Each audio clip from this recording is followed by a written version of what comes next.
उनका जो प्रोफेसर था, टीचर था, एग्जामिनर वो एग्ज़ाम ले रहा था। बीच में 5 मिनट का ब्रेक होता है, सब वापस आते हैं स्टूडेंट और एग्ज़ाम फिर से स्टार्ट हो जाता है कंटिन्यू। और उसमें से बीच में एक स्टूडेंट खड़े होकर बोलता है कि सर मेरी वॉच खो गई, जो कि बहुत ही महंगी थी, लाखों की वॉच, रोलेक्स कंपनी की बहुत महंगी वॉच जो कि खो जाती है उसकी।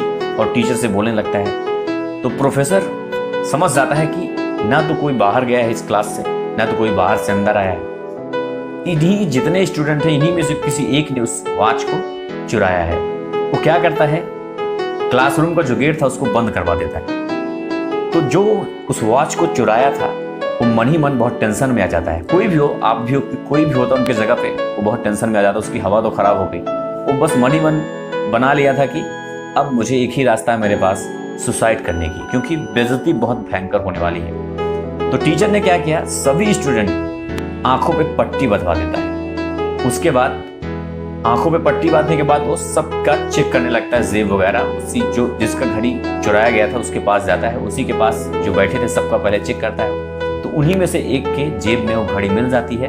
उस घड़ी को निकाल के वो जो स्टूडेंट जिसकी घड़ी थी उसके जेब में डाल देता है। उसके बाद सबसे बोलता है कि अपनी आंखों को जो बड़ी बदी पट्टी है उसको खोल दो। जो चुराया था वो मन ही मन खुश हो जाता है और वो सोचने लगता है कि इतने महान है हमारे सर, मैंने कभी सोचा भी नहीं था ऐसा भी होगा।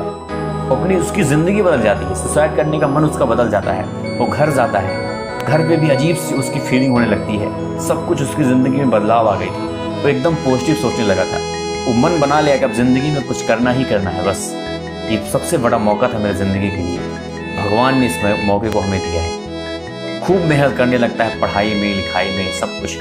और कुछ ही सालों बाद वो लड़का एक बड़ा बिजनेसमैन बन जाता है, पूरे स्टार, बहुत बड़ा बिजनेसमैन जब बनता है। तो उसी टाइम उस जो कॉलेज था वो उसमें एक फंक्शन होता है और उस फंक्शन में उसी स्टूडेंट को चीफ गेस्ट के रूप में बुलाया जाता है। तो वो आता है जो बड़ा बिजनेसमैन था और उसी प्रोफेसर के पास पहुंचता है, उसके चरणों पे गिर जाता है और बोलता है सर मैं वही हूँ जिसने उस घड़ी को चुराया था और आपने मेरी ज़िंदगी बचा दी। मैं सुसाइड करने का मन बना लिया था लेकिन मैं बच गया और उसके बाद से मैंने अपने मन को, दिल को, सब कुछ बदल दिया और मैंने जम के मेहनत किया और आज मैं उसी वजह से, सिर्फ आपकी वजह से मैं यहाँ हूँ। तो प्रोफेसर पूछता है वो तुम ही हो? तो बोलता है सर आप मुझे नहीं जानते। वो शॉक्ड हो जाता है। तो प्रोफेसर बोलता है एक्चुअल में उस टाइम क्या था कि मैं भी अपनी आंखों पर पट्टी बांध लिया था। मैं भी नहीं चाहता था कि मेरी भी नज़रों में मेरा कोई स्टूडेंट मेरी नज़रों में गिर जाए। इस वजह से मैं सबके आंखों पे पट्टी बांधने के बाद अपने आंखों पर भी मैंने पट्टी बांध लिया।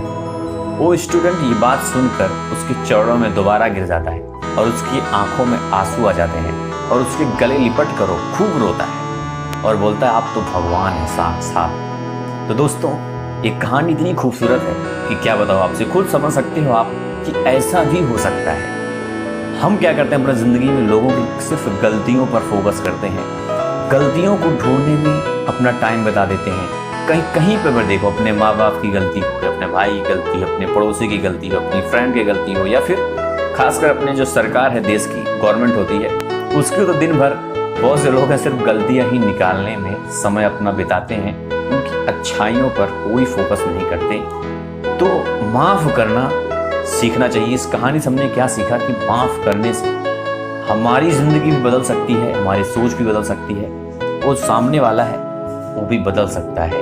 और किसी की गलतियों को इग्नोर जिस दिन करना सीख गए वो भी खुद बदल जाएगा।